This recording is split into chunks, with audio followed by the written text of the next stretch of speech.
I discovered the betrayal on a rainy April morning. The realtor's confused call woke me at 6 a.m.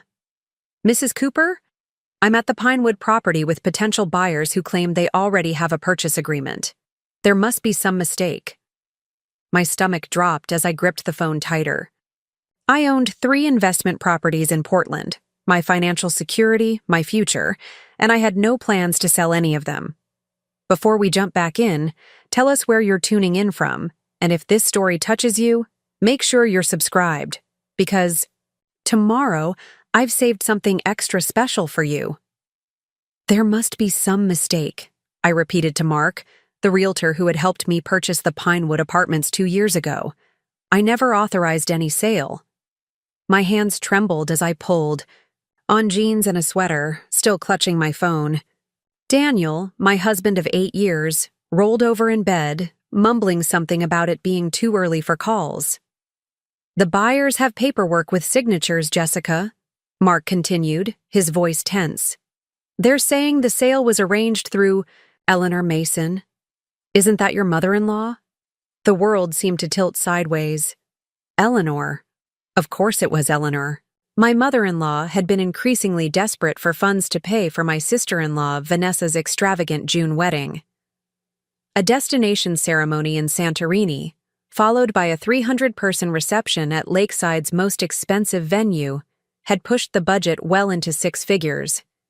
But selling my property? That wasn't possible. She couldn't legally do that. I'll be there in 30 minutes, I told Mark, ending the call. I turned to Daniel, who was now sitting up, watching me with a puzzled expression. What's going on? Your mother, I said, my voice shaking with anger, is trying to sell Pinewood, my property, to fund Vanessa's ridiculous wedding. Daniel's face registered shock, then immediately shifted to defensive. That's not possible, Jess. Mom wouldn't do that. There must be some confusion. I'd heard that tone too many times in our marriage. Daniel instinctively defending his mother before even hearing me out. As I dressed quickly, I mentally cataloged the details of my property ownership. I'd purchased all 3 properties before. Our marriage, using the inheritance from my grandmother and my earnings from 5 years as a financial advisor. The properties were in my name only, though I'd added Daniel as a beneficiary should anything happen to me. More importantly, I'd arranged specific title restrictions on all 3 properties through my attorney, Michael Green. We'd created a trust structure that required multiple signatures and verifications for any sale to be valid. It was an unusual measure, but after witnessing Eleanor's manipulative behavior at close range for 8 years, I'd wanted the extra protection. Now, that precaution might save me. I drove to Pinewood in a daze, rain drumming on the roof of my car. When I arrived, Mark stood under the building's awning with an older couple who looked annoyed and a woman in a sleek pantsuit who I assumed was their agent. Mrs. Cooper, these are the Hendersons, Mark began, his professional manner barely concealing his discomfort. They have a signed purchase agreement for this property dated last week. Mrs. Henderson thrust a document toward me. We've already put down a substantial deposit with your mother-in-law. Our moving truck is scheduled for next week. I scanned the paperwork, my worst fears confirmed. There was indeed a signature that resembled mine at the bottom, clearly forged, along with Eleanor's signature as a family representative. The purchase price was nearly 30% below market value, a fire sale meant to generate quick cash.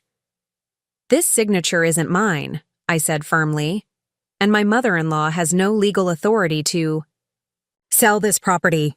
I'm sorry you've been misled, but this sale is invalid. The Hendersons' agent stepped forward. We have a signed agreement, Mrs. Cooper. Backing out now could result in legal action. I felt a surge of clarity cut through my panic. Please, check the property records. This building is held in the Cooper Family Trust with specific title restrictions. Any valid sale requires signatures from both myself and my attorney, Michael Green, plus notarization and trust documentation. None of that is present here. The confidence in my voice must have registered because the agent's expression shifted. from aggressive to concerned. She pulled out her phone and began tapping furiously. "I suggest you speak with your title company," I continued. "They should have caught this immediately. And I strongly recommend you recover your deposit from Mrs. Mason before pursuing this further." As the agent confirmed my claims, the Hendersons' anger redirected from me to their own representation. I stepped away to make a call I should have made years ago. "Michael, it's Jessica Cooper. I need your help. The title restrictions we put in place? Eleanor tried to sell Pinewood." Michael's response was immediate. "I'll meet you at my office in an hour. Bring any documentation you have. And Jessica, don't confront Eleanor yet. We need to understand the full extent of what's happened first." By the time I arrived at Green & Associates, my shock had transformed into a cold, focused rage. Michael greeted me with a sympathetic expression. "I've already checked the property records," he said, guiding me to his office. "The title restrictions are firmly in place. Any sale without your authenticated signature and mine is completely invalid." I collapsed into the chair across from his desk. "She forged my signature, Michael. My mother-in-law actually forged my signature to sell my property." Michael's expression darkened. "That's a serious criminal offense. I need to know if she's tried this with my other properties." The thought sent a new wave of panic through me. A few keystrokes and phone calls later, we discovered attempts to list both of my other properties as well, the duplex on Maple Street and the small 4-unit building on Riverside. The title restrictions had prevented the sales from proceeding, but the attempts had been made. "What about my bank accounts?" I asked, suddenly realizing how vulnerable I might be. More calls, more verifications. Eleanor had attempted to access my investment account, but had been blocked by the 2-factor authentication. The enormity of her betrayal was still sinking in when my phone rang. "Daniel." "Jess, where are you? Mom's here and she says there's some misunderstanding about Pinewood." I put the phone on speaker so Michael could hear. "It's not a misunderstanding, Daniel. Your mother forged my signature to try to sell my property. She listed all 3 of my buildings, actually, to fund Vanessa's wedding." "That can't be right," Daniel insisted, his voice rising. "Mom says you discussed this weeks ago, that you agreed to help with the wedding costs by liquidating one property." My laugh was bitter. I specifically refused to sell any properties when she asked in February. I offered to contribute $5,000 from our joint savings, which was already generous considering how your family has treated me. "Jessica." Eleanor's voice suddenly came through the speaker. She must have taken Daniel's phone. "This is all a terrible misunderstanding. I was only trying to help facilitate what you'd already agreed to. By forging my signature? By listing properties you have no legal right to sell?" "I never forged anything," she replied smoothly. "Daniel gave me permission to sign on your behalf as you were so busy with work." I looked at Michael, who was taking notes, his expression grim. "Daniel doesn't have the legal authority to authorize that, Eleanor, and we both know I never agreed to any sale." "This family emergency requires sacrifice from everyone," Eleanor continued as if I hadn't spoken. "Vanessa's wedding is in 6 weeks. The vendors need payments now. You're being selfish, holding on to those properties when the family needs help." "Those properties are my financial security," I replied, struggling to keep my voice level. "They have nothing to do with your family." "But they could be family assets if you weren't so insistent on keeping everything in your name," Eleanor shot back. That's why Daniel agreed we should move forward with the sale. I looked at Michael, whose eyebrows had shot up at this admission. "Eleanor, I'm with my attorney right now. You've just admitted to attempting to sell property you don't own. That's fraud, and it's a criminal offense." A long silence followed. When Eleanor spoke again, her voice had lost its confident edge. "I'm sure we can work this out within the family, Jessica. There's no need for attorneys." "I think there's every need," I replied.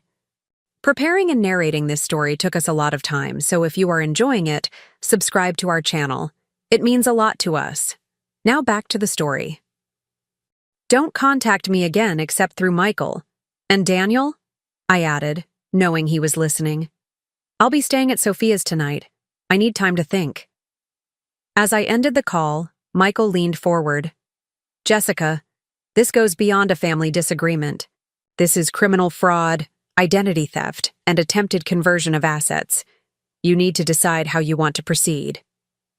I stared out his office window at the rain, which had intensified into a downpour. 8 years of marriage, of trying to please the Mason family, of Daniel never quite taking my side when it mattered, and now, this ultimate betrayal. I need to know exactly what Daniel knew, I said finally. And I need to protect what's mine. Then let's start gathering evidence, Michael replied, opening a new file on his computer. Every email, every text, message, every conversation you can recall about these properties and about Vanessa's wedding. We need to establish a clear timeline. As I began recounting the details, a strange calm settled over me. The title restrictions I'd insisted on, the ones Eleanor and Daniel had mocked as paranoid, had just saved my financial future. Now I needed to figure out if my marriage was worth saving too. My phone pinged with a text from Sofia Rodriguez, my closest friend. Everything okay? Daniel just called looking for you, sounded weird. I quickly responded, No. Need a place to stay. We'll explain later. Her reply was immediate. Spare room ready. Wine uncorked. Come when you need to. Something about Sophia's simple offer of support broke through my shock. Tears filled my eyes, but I blinked them back. This wasn't the time for breaking down. It was time for standing up. Michael, I said, my voice steadier than I expected. I want to know exactly what legal options I have. Not just to stop the property sales, but to hold Eleanor accountable. And I need to understand what this means for my marriage. Michael nodded, his expression somber. We'll walk through everything step by step. But first, let's make sure your accounts and remaining properties are completely secure. By late afternoon, we had frozen any possible access to my financial accounts, verified the title restrictions were flagged prominently on all property records, and compiled initial evidence of Eleanor's fraud attempts. I felt drained but resolute when I finally left Michael's office. The drive to Sophia's house took me past the Riverside property, and I made an impulsive decision to stop. This small apartment building had been my first real estate investment, purchased when I was just 27 with every penny I had saved. I'd renovated it myself on weekends, getting to know the tenants, creating a community. Eleanor had always dismissed it as that shabby little building in the bad part of town. Now she had tried to sell it out from under me. I parked and just stared at the building in the fading light. The modest sign I had designed, the new roof I had saved for, the garden boxes the tenants had built together last spring. This place represented so much more than just financial investment. It was the physical embodiment of my independence, my capacity to build something on my own. My phone rang again. Daniel, for the 4th time. I let it go to voicemail. Instead, I called the building manager, Carlos, who had been with me since the beginning. Jessica, good to hear from you, he answered cheerfully. Hi, Carlos. Has anyone been by the building recently? Someone claiming to be interested in buying or representing. Me? His pause told me everything I needed to know. Actually, yes. An older woman came by yesterday, said she was your mother-in-law, had some people with her who were taking measurements and asking about the tenants. I tried calling you but couldn't reach you. My heart sank. I'm sorry about that, Carlos. There's been a misunderstanding. That woman has no authority to sell this building. If she comes back, please don't let her in and call me immediately. Is everything okay, Jessica? His concern was genuine. It will be, I promised, hoping it was true. I just need to sort out a family situation, but please know this building. is not for sale, and anyone who says otherwise is not representing me. After hanging up, I sat in my car as darkness fell, rain still drumming on the roof.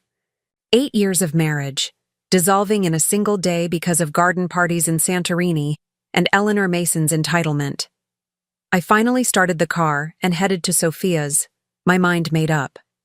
Whatever happened next, I would never again let anyone make me doubt my own judgment or threaten what I had built. Sophia opened her door before I even knocked, enveloping me in a fierce hug. "Daniel called again," she said, leading me inside. "I didn't tell him you were coming here. Now sit down and tell me everything." So I did, the whole sordid story spilling out between sips of wine and occasional tears. Sophia listened without interruption, her expression growing increasingly outraged. "That manipulative witch," she finally exploded when I finished. "And Daniel, he actually tried to defend her?" "He always does," I said quietly.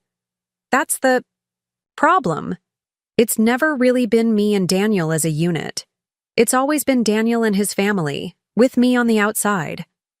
"What are you going to do?" Sophia asked, refilling our glasses. I took a deep breath. "I'm going to fight.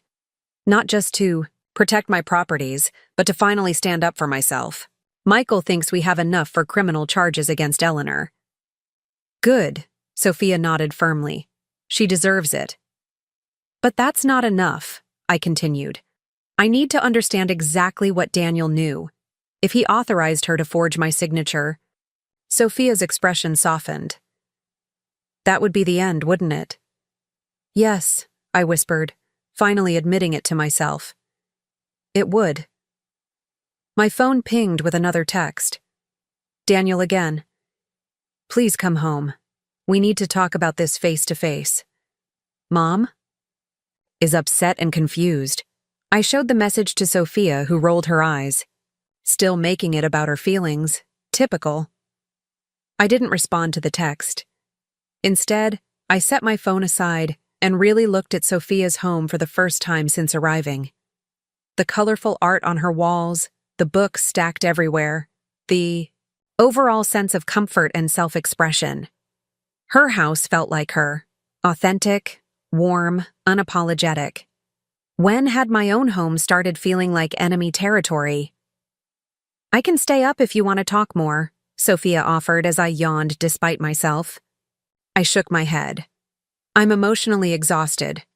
But thank you. For everything." In the quiet of her guest room, I finally let the tears come. Not just for today's betrayal, but for years of small compromises, of swallowed objections, of trying to earn acceptance from a family that would always see me as an outsider. By the time sleep finally claimed me, I had cried out 8 years of accumulated grief. I was awakened at 3 a.m. by my phone buzzing persistently. Fumbling in the dark, I saw it was Daniel. "What?" I answered, my voice rough with sleep. "Where are you?" He sounded desperate, maybe even a little drunk. "I've been calling for hours." "I told you I'm staying with Sophia. I need space to think." "You need to come home," he insisted. "Mom explained everything. There's been a huge misunderstanding." I sat up, suddenly wide awake. "Did your mother forge my signature to sell my properties without my consent?" A pause. "She says you had discussed selling one property. She was just trying to help expedite things." "That's a yes, then," I replied coldly. "Did you tell her she could sign my name?" Another, longer pause. "I might have said you wouldn't mind if she moved things forward while you were busy with work." The last fragile thread of hope I'd been clinging to snapped. "Do you understand that's fraud, Daniel? That you just admitted to being complicit in a criminal act against me? Your wife?" "Don't be so dramatic," he scoffed. "This is family, not some legal battle. Vanessa needs this wedding to happen, and Mom is under tremendous pressure. And what about what I need? What about the fact that those properties represent years of my hard work? That they're my financial safety net?" "We're married, Jess. Daniel said, his tone shifting to the reasonable voice he used when trying to convince me to go along with his family's demands. What's yours is mine. We're supposed to help family in times of need. Something broke loose inside me, a clarity I hadn't felt in years. No, Daniel. What's mine is mine. Those properties are in my name alone. With legal restrictions, your mother tried to circumvent. And as for family? You chose your mother over me today. Maybe you always have. That's not fair. I'm going to hang up now, I interrupted. I have a meeting with Michael tomorrow to discuss pressing charges against your mother. Whether I include you in those charges depends on what else I discover about your involvement. Charges? Jessica, you can't be serious. This is my mother we're talking about. And I'm your wife, or I was. The words hung between us, their implication clear even through the phone. Don't do anything hasty, Daniel pleaded, his voice suddenly sober. Just come home. We'll talk this through. I'm not coming home tonight. Maybe not ever. Goodbye, Daniel. I ended the call and turned off my phone completely. In the darkness of Sophia's guest room, I felt a strange mixture of grief and liberation.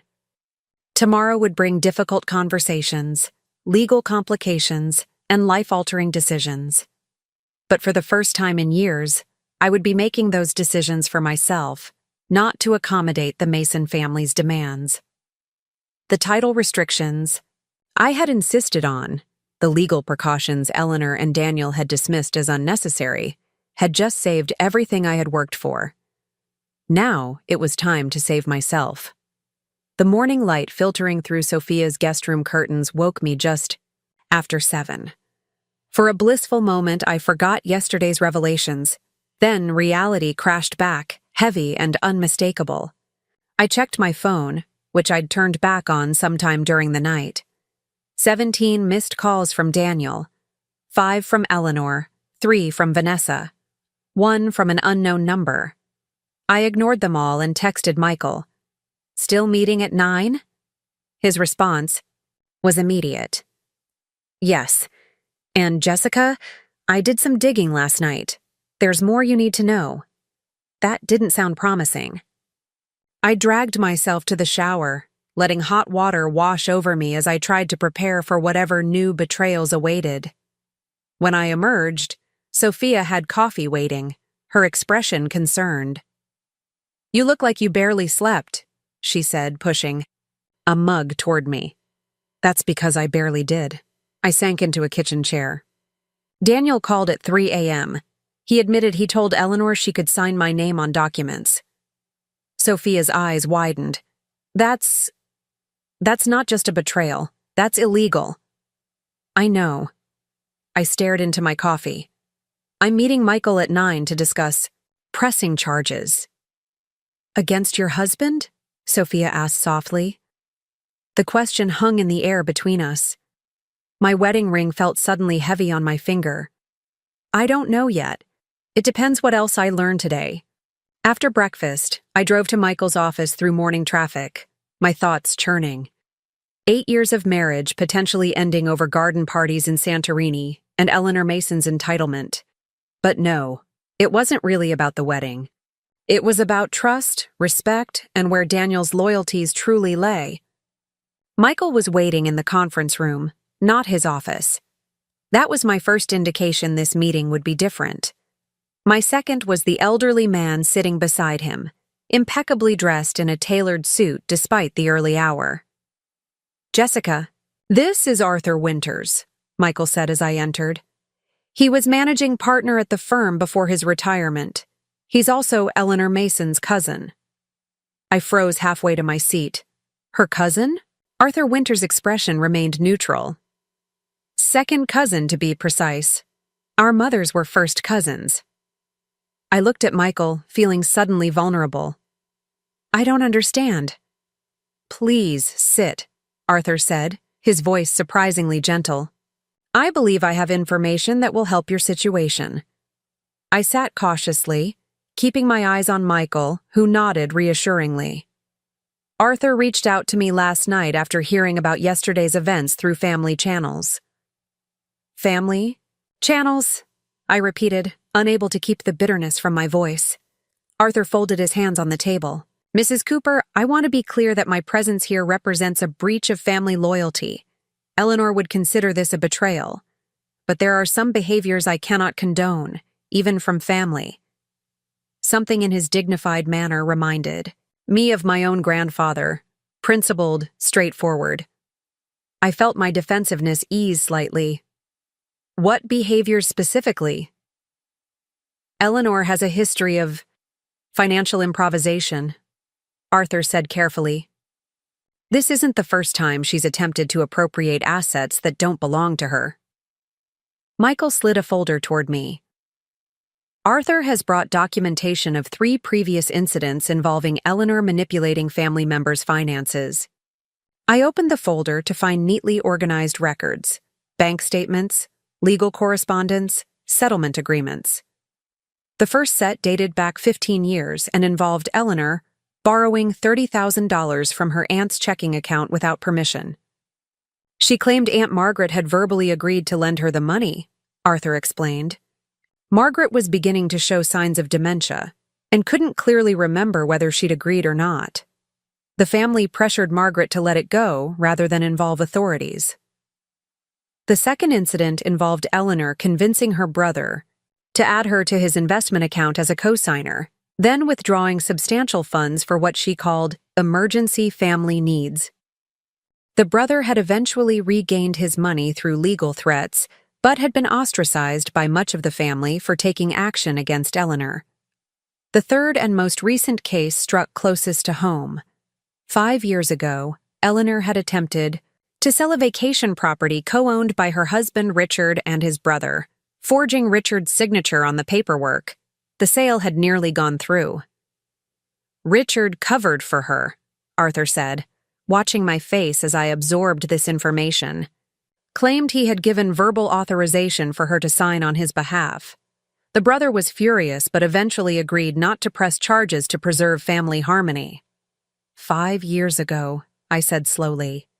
Daniel and I were already married. He never told me about this. I doubt he knows the full story, Arthur replied. Richard presented it to the children as a misunderstanding about paperwork, but I was the one Richard came to for legal advice before he decided to protect Eleanor. I closed the folder, my mind racing. Why are you showing me this? Arthur's expression was grave. Because I believe you're Eleanor's latest victim, and because I'm tired of watching her behavior go unchallenged due to family loyalty. What she's done to you is criminal fraud, and I want you to know you have support, even from within the Mason family, if you choose to pursue legal action. The unexpected alliance left me momentarily speechless. Michael filled the silence. Arthur has agreed to provide a formal statement about Eleanor's pattern of behavior if needed for either criminal charges or civil litigation. This could be extremely valuable evidence. I looked at Arthur, trying to understand his motivation. Won't this cause problems between you and the rest of the family? He smiled slightly. I'm 82 years old, Mrs. Cooper. I've reached an age where I care more about doing what's right than about family politics. Besides, I've always found Eleanor's behavior distasteful. Using her daughter's wedding as justification for theft is merely her latest manipulation. A thought struck me. Do you think Daniel knows about his mother's history? That this is a pattern? Arthur considered this. I suspect he knows pieces, but has been conditioned to minimize and excuse her behavior. The Mason family has a strong culture of closing ranks around their own, regardless of wrongdoing. The observation hit uncomfortably close to home. How many times had I watched Daniel defend his mother's increasingly outrageous demands and manipulations? How often had I compromised my own boundaries to keep peace? There's something else you should know, Michael said gently. We've been doing some financial investigation since yesterday. Eleanor has accumulated significant debt in recent months. Nearly $100,000 in new credit card charges and personal loans. My eyebrows shot up. For the wedding? Some of it, yes. But her spending patterns suggest other issues as well. Multiple Cash advances, charges at high-end retail stores, some significant payments to an entity called Lakeside Investments that we haven't been able to identify yet. She might have gambling problems, Arthur interjected quietly. There have been rumors in the family for years, though Richard always denied it. The pieces were starting to fit together. Eleanor's increasingly desperate attempts to secure funds for Vanessa's wedding weren't just about creating the perfect event. They were about covering mounting debts before Richard discovered the extent of her financial mismanagement. "What are my options?" I asked, looking between Michael and Arthur. Michael leaned forward. "From a legal standpoint, you have several. You can pursue criminal charges for the forgery and fraud. You can file a civil lawsuit for damages. You can seek restraining orders preventing Eleanor, and potentially Daniel, depending on his level of involvement, from accessing any of your properties or financial accounts." Arthur nodded solemnly. "All reasonable responses to what she's done." "And from a personal standpoint?" I pressed, needing guidance beyond the legal ramifications. Michael's expression softened. "That's entirely up to you, Jessica. But based on what we know about Daniel's awareness and participation in his mother's scheme, you have significant cause to reevaluate your marriage." The blunt assessment hurt, though it merely articulated what I'd been thinking since yesterday.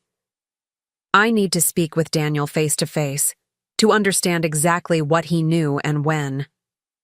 "That's reasonable," Michael agreed. "But I strongly advise having that conversation in a neutral location, not your home, and perhaps with a witness present." "I'll clear my schedule for the afternoon," Arthur offered unexpectedly.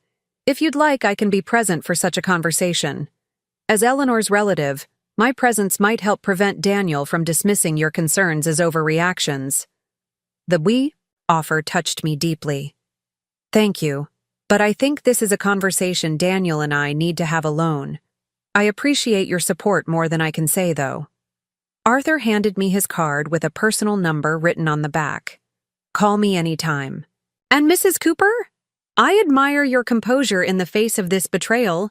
That speaks to your character." After Arthur left, Michael and I spent another hour securing my financial accounts further and drafting formal notices to the title company and county records office documenting the fraudulent attempt to sell my properties. By the time I left his office, I felt better prepared but emotionally drained. I texted Daniel, "Meet me at Riverside Cafe at 1 p.m. Come alone." His response was immediate. "Thank God. We need to talk. Mom feels terrible about the misunderstanding." The persistent characterization of criminal fraud as a misunderstanding only strengthened my resolve. This wasn't a simple family disagreement. It was a deliberate attempt to steal from me, justified by family obligation. I arrived at the cafe early, choosing a table in the corner where we could speak privately but still be in a public place. When Daniel walked in, I was struck by how haggard he looked. Unshaven, dark circles under his eyes, hair uncombed. Some part of me still cared enough to feel a pang at his obvious distress. "Jess," he said, dropping into the seat across from me. "Thank you for meeting me. I've been so worried." I maintained my composure. "I have questions, and I need honest answers, Daniel. Complete honesty, for once." He flinched at the implication, but nodded. "Of course. Did you know your mother was planning to sell my properties?" "Not exactly," he hedged. "She mentioned helping with the wedding expenses by liquidating some assets, and I thought she meant talking to you about selling one property. Did you give her permission to sign my name?" He looked down, his fingers fidgeting with a sugar packet. I might have said something like, "If the paperwork needed to move forward and you were busy, she could help facilitate things." "That's a yes," I said flatly. "You authorized her to forge my signature." "I didn't think of it as forgery," he protested. "You're my wife. We share everything." "Except we don't. Those properties are in my name alone, and you know that. You've complained about it often enough." He had the grace to look ashamed. "It was just to help with Vanessa's wedding. You know how important this is to Mom. So important that she committed fraud? That you became complicit in it? I leaned forward. Daniel, do you even understand the seriousness of what happened? Your mother could go to prison for this. His head snapped up. Prison? Jessica, you can't be serious. This is family. Family doesn't steal from family, I countered. And yes, I am completely serious. I've been meeting with attorneys. I have documentation of the forgery and the fraudulent listing agreements. Daniel's expression shifted from defensive to pleading. Jess, please. Mom made a mistake. She got desperate because of the wedding costs. You know how she gets fixated on appearances. We can work this out within the family. Did you know about the incident 5 years ago? I asked, watching his face carefully. When your mother forged your father's signature to try to sell the lake house. His momentary confusion seemed genuine. What are you talking about? There was some paperwork issue with Uncle Jim's share of the property, but that was just a misunderstanding. No, Daniel. Your mother forged your father's signature, just like she forged mine. Your father covered for her. Arthur Winters told me everything. This morning. Arthur? What does my dad's cousin have to do with this? I explained my meeting with Arthur and Michael, watching Daniel's face as he absorbed the revelation that his mother had a pattern of financial misconduct stretching back years. His shock seemed authentic, which offered a small measure of relief. Perhaps he hadn't known the extent of Eleanor's behavior.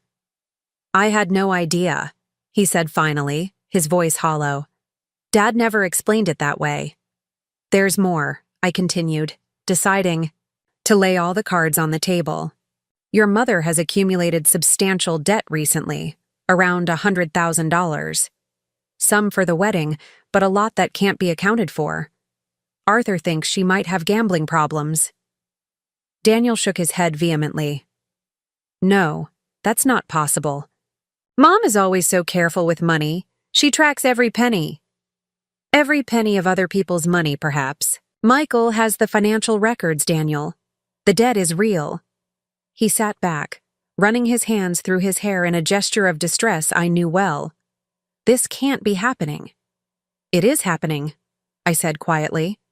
And now, I need to know where you stand, because the Daniel I married would never have helped anyone steal from me, not even his mother. His eyes met mine, tormented. I never thought of it as stealing. Mom said you'd discussed it, that you'd agreed in principle but were dragging your feet on the paperwork. She said sometimes you need a little push to follow through on commitments. The manipulation was so transparent it would have been laughable if it weren't so devastating. And you believed that? That I'd agree to sell properties I've worked years to acquire and maintain at a substantial loss for your sister's destination. Wedding? When you put it that way, he trailed off, then tried again. I just didn't think it through. Mom was so stressed about the wedding costs, and you've always been so independent about your finances. Sometimes it feels like you don't really see us as family. There it was, the fundamental disconnect that had always existed in our marriage. My independence interpreted as withholding, my boundaries seen as rejection. I've contributed to our household expenses equally since the day we married, I said carefully. I've attended every Mason family event, listened to your mother's criticism with a smile, even donated to family causes I didn't particularly support. But maintaining my financial independence doesn't mean I'm not committed to our family. It means I'm not willing to be financially vulnerable, and given what just happened, that was clearly the right decision. Daniel had no response to that, his gaze dropping back to the table. I need to know what you're going to do now, I pressed. Your mother committed fraud. I have the evidence. Will you stand with me if I pursue legal action? The question visibly tore at him, his loyalty to his mother warring with whatever feelings he still had for me. Can't we find another way? Maybe Mom could apologize, make some kind of restitution? This goes beyond an apology, Daniel. She tried to sell properties worth over $1 million combined without my consent. She forged my signature. She would have left me financially devastated if not for the title restrictions I put in place, restrictions you mocked me for creating. He winced at the reminder. When I'd first established the trust and title restrictions 3 years ago, he'd accused me of being paranoid, of not trusting the family. "What do you want me to do?" he asked finally. "I want you to recognize the severity of what happened. I want you to stop calling criminal fraud a misunderstanding, and I want you to decide whether your marriage vows mean more to you than protecting your mother from the consequences of her actions." Daniel looked genuinely torn, and despite everything, I felt a flicker of sympathy. He'd been raised in a family that prioritized loyalty above all else, that closed ranks around their own, regardless of wrongdoing, just as Arthur had described. Breaking free of that conditioning wouldn't be easy. "I need time to think," he said finally, "to process all this, to talk to Mom and get her side." I nodded, having expected nothing more. "I'll be staying with Sophia for now. I've already arranged to have some of my things picked up from the house." "You're moving out?" The reality seemed to hit him suddenly. "Jess, don't do this. We can work through this." "Maybe we can," I acknowledged. "But not while I'm living under the same roof as you. Not while you're still minimizing what happened. And certainly not while you're more concerned about your mother's feelings than about the fact that she tried to steal everything I've worked for." I stood to leave, then paused, one last question pressing on my mind. "Daniel, if the title restrictions hadn't stopped her, if your mother had succeeded in selling my properties, would you have told me before the sales went through? Or would I have discovered it only when strangers showed up to take possession?" His hesitation was answer enough. I would have made sure you were compensated fairly." The response broke something final inside me. "Goodbye, Daniel." I walked out of the cafe into bright spring sunshine that felt mockingly cheerful given my inner turmoil. I'd hoped the conversation would bring clarity, and in a way it had, just not the clarity I'd wanted. Daniel hadn't known the full extent of his mother's deception, but he'd been willing to participate in it.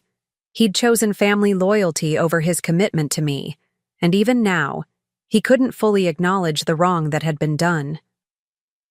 My phone rang as I reached my car. Sophia. "How did it go?" she asked without preamble. "About as expected," I replied, my voice steadier than I felt. He didn't know everything, but he knew enough.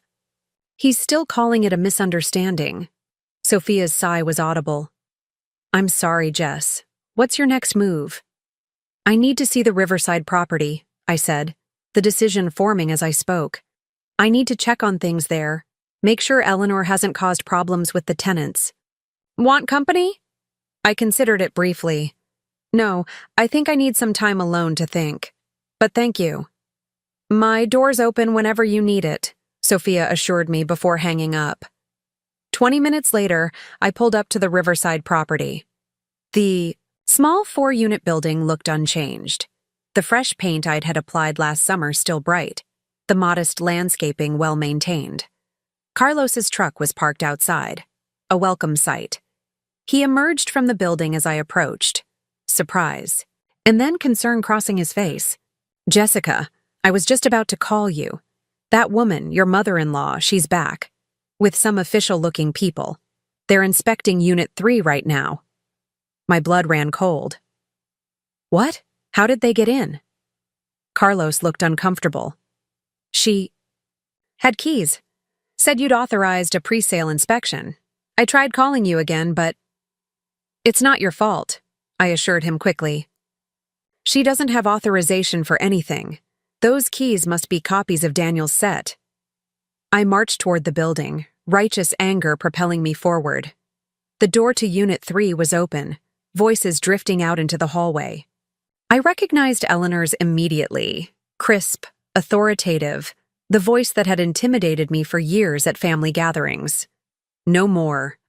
I stepped into the apartment to find Eleanor showing 2 men in business attire around the kitchen. Mrs. Chen, the elderly tenant who had lived there for years, sat on her sofa looking confused and distressed.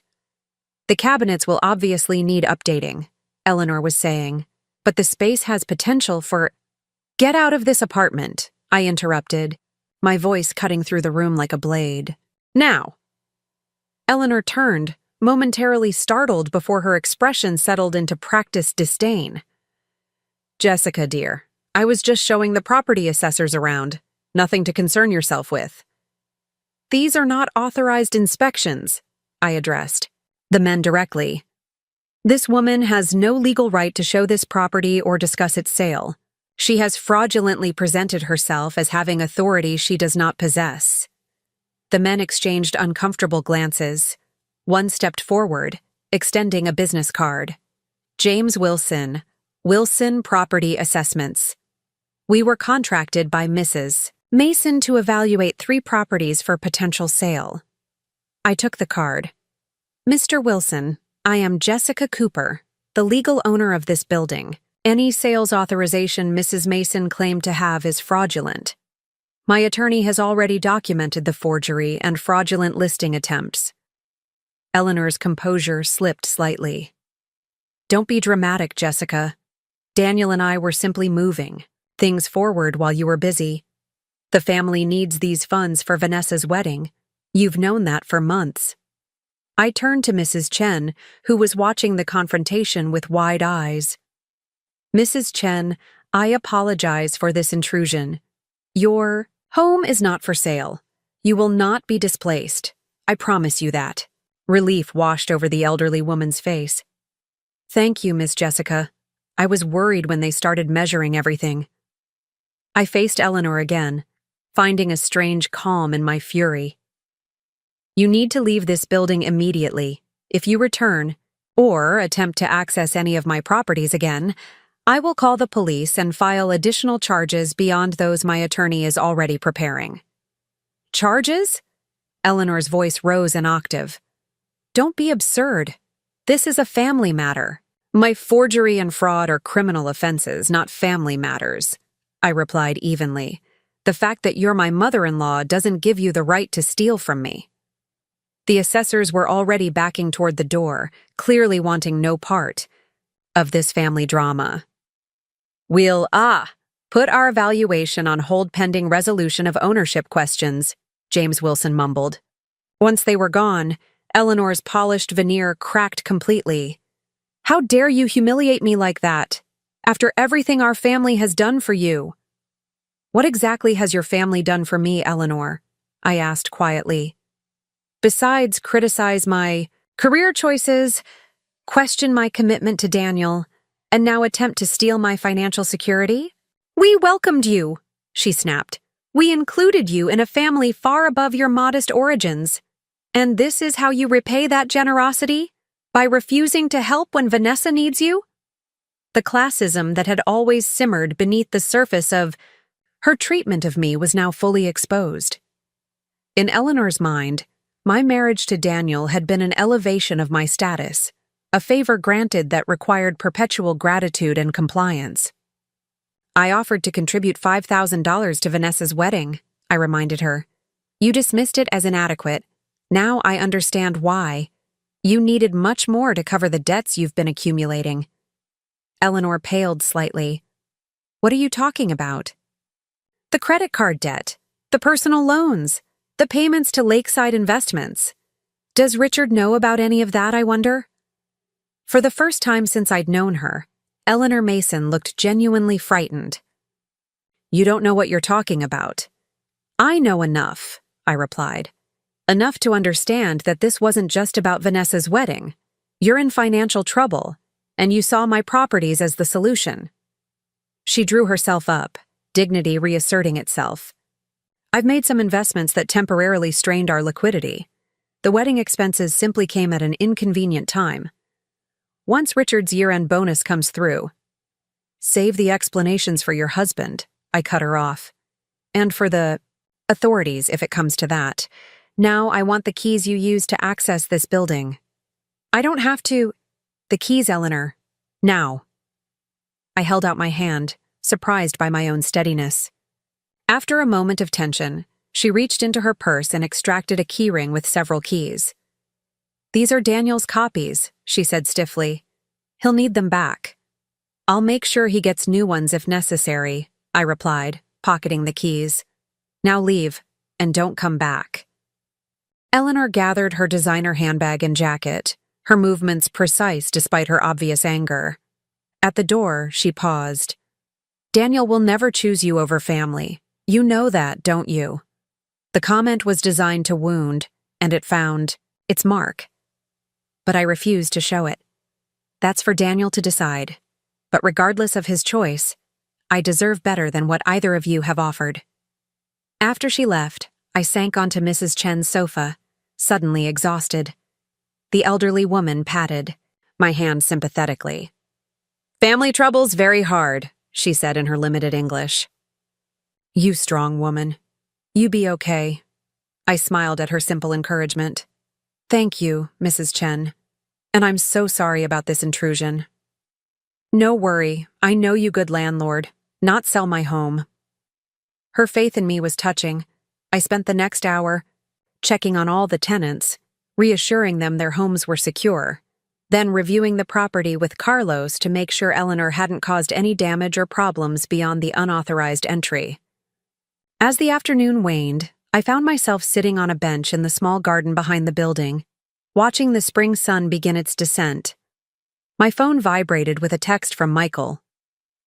"Arthur provided formal statement today. We're ready to proceed with legal action whenever you decide. No rush." The support bolstered me. I wasn't alone in this fight. I had Michael's legal expertise, Arthur's insider knowledge of the Mason family, Sophia's unwavering friendship, and my own resilience, forged through years of building my life and investments independently. Eleanor's parting shot echoed in my mind. "Daniel will never choose you over family." Perhaps she was right, but as I sat in the garden of the first property I'd ever purchased, watching tenants return home from work to apartments I had carefully maintained, I realized something important. Even if I lost my marriage, I would not lose myself or what I had built. The title restrictions I'd insisted on creating, the legal precautions Eleanor and Daniel had dismissed as unnecessary paranoia, had protected me when those closest to me had failed to do so. Now it was time to protect myself emotionally to establish boundaries as secure as those legal protections. I texted Daniel. "I've retrieved your keys from your mother, who was conducting unauthorized property inspections today. I've changed the locks. When you're ready to truly talk about everything, let me know." His response came quickly. "This has gone far enough, Jess. Come home so we can sort this out as a family." I stared at the message, noting the telling word choice. Not as a couple, but as a family. The Mason family, with its closing of ranks and excusing of wrongdoing. For 8 years, I'd tried to become part of that family, compromising my own values and boundaries in the process. No more. I typed simply, "I am home," and turned off my phone. The morning after my confrontation with Eleanor at the riverside property, I woke in Sophia's guest room with a sense of clarity I hadn't felt in years. My phone, which I'd turned back on before falling asleep, showed 3 missed calls from Daniel and 1 from Michael. I responded to Michael first, arranging to meet him at his office at 11. Sophia was already in the kitchen when I emerged, coffee brewing and her laptop open as she worked on designs for her interior design business. "You look better," she observed, pushing a mug toward me. "More like yourself." I realized she was right. Despite the upheaval of the past 48 hours, I felt strangely liberated. I think I've been compromising myself for so long, I forgot what it felt like not to. Sophia nodded. The Jessica I knew in college wouldn't have tolerated half of what the Masons have put you through over the years. Her words stung with truth. The ambitious, independent woman who had methodically built her investment portfolio one property at a time had gradually been eroded by the constant pressure to conform to the Mason family's expectations. I'm meeting with Michael this morning, I said, changing the subject slightly. We need to decide how to proceed legally. Are you really considering pressing charges against Eleanor? Sophia asked, her tone neutral.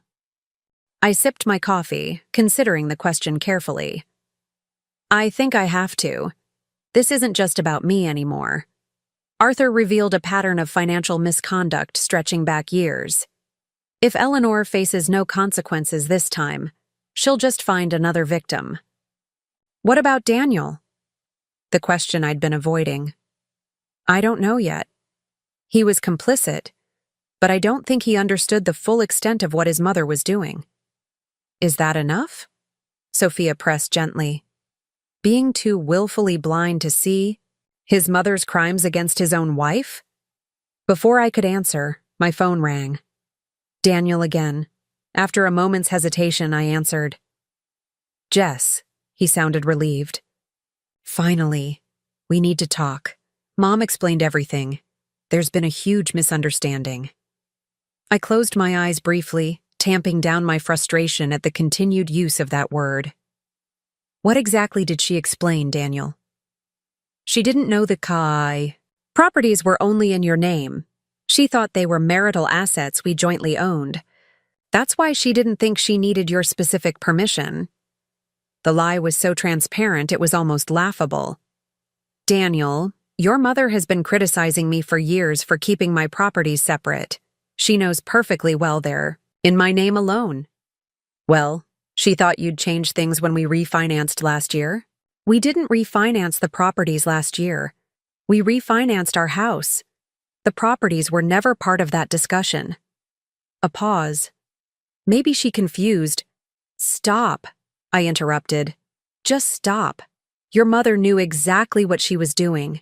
She forged my signature because she knew I wouldn't agree to sell. You know it too, which is why you gave her permission to sign for me instead of discussing it with me directly. Another pause. Longer this time. When Daniel spoke again, his voice had lost its reasonable tone. What do you want, Jessica? Money for your precious properties? Fine, I'll get it somehow.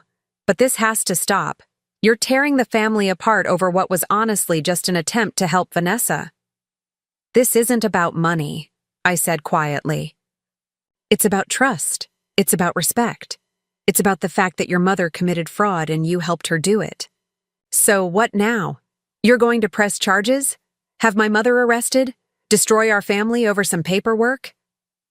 The dismissal of criminal fraud as some paperwork told me everything I needed to know about where Daniel stood. I'm meeting with Michael today to discuss our options. I think you should do the same. Get a lawyer, Daniel. You're going to need one. I ended the call before he could respond, my hands shaking slightly. Well, Sophia said after a moment, I think that answers the question about where he stands. Yes, I agreed sadly. I think it does. 2 hours later, I sat across from Michael in his office, recounting my confrontation with Eleanor at the Riverside property and my conversation with Daniel that morning. So she's still actively trying to sell the properties, Michael said, making notes.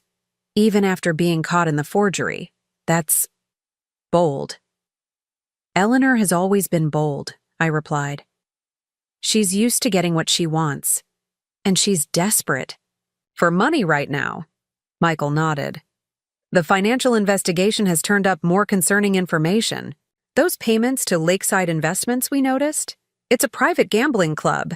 Eleanor has been making substantial payments there for over a year. The confirmation of Arthur's suspicion didn't surprise me. Does her husband know? Unlikely.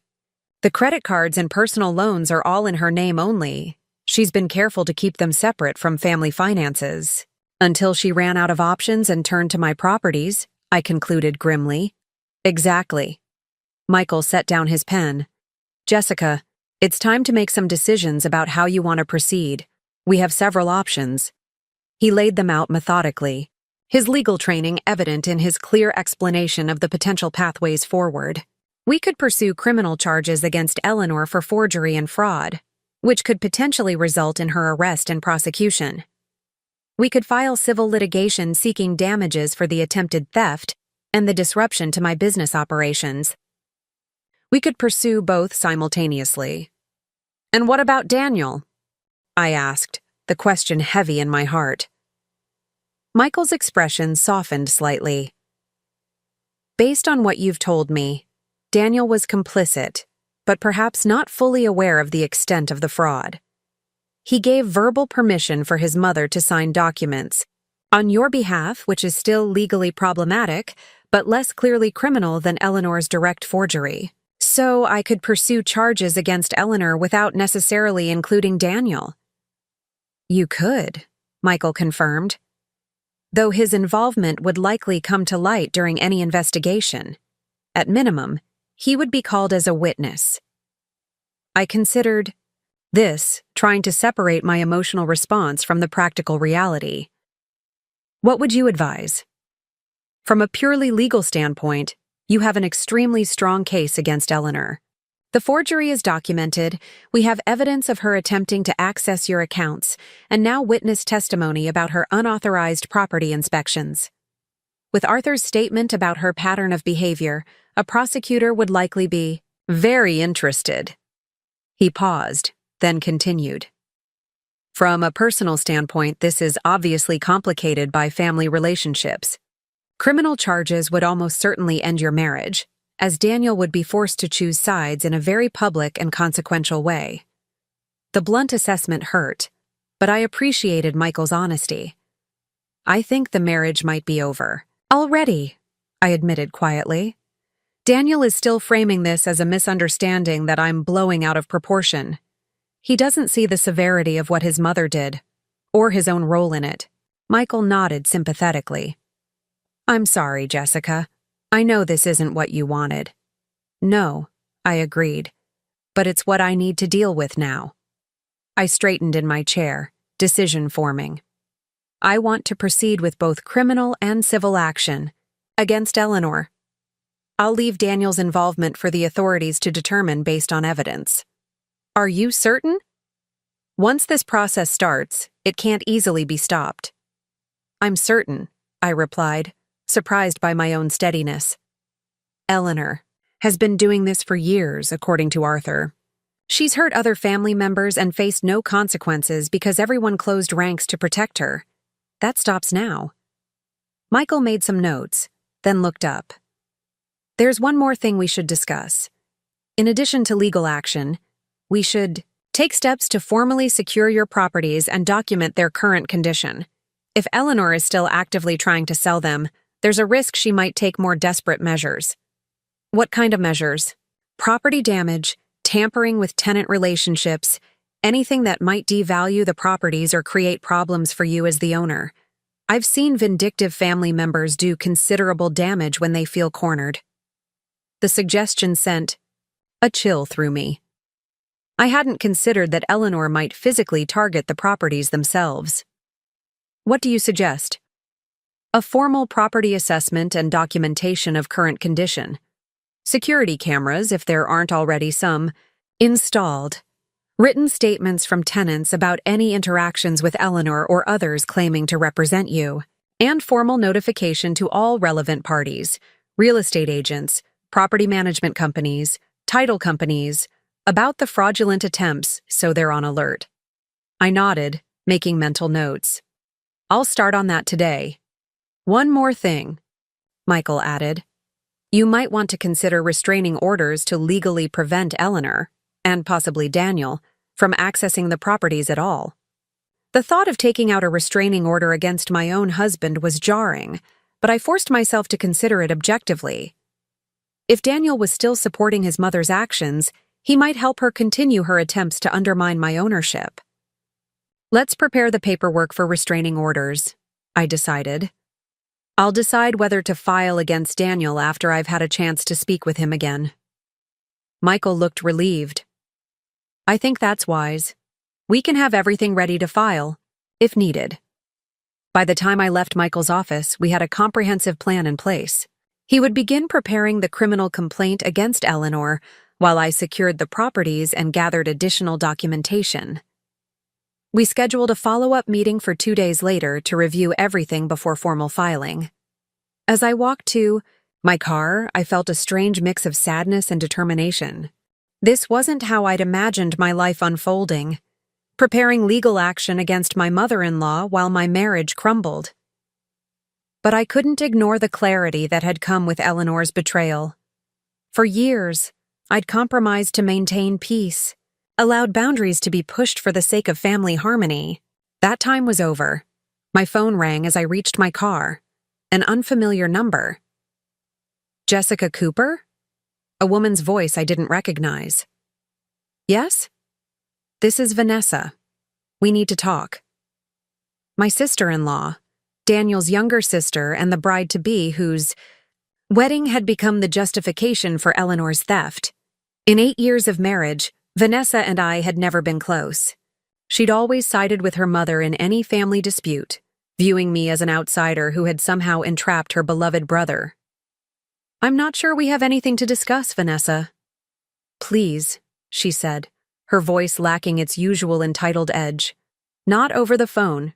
Can we meet somewhere?" Curiosity won out over caution. "Fine, Riverside Cafe in an hour." "Thank you," she said, sounding genuinely relieved before hanging up. I texted Sophia to let her know about the meeting, a precaution in case things went badly. Then I called Carlos at the Riverside property to check on the security measures I'd asked him to implement that morning. "All set, Jessica," he reported. "New locks installed on all entries, security cameras up at the front and back doors. I've spoken with all the tenants, and they know not to allow entry to anyone claiming to represent you unless they hear directly from you first." "Thank you, Carlos. You've been amazing through all this."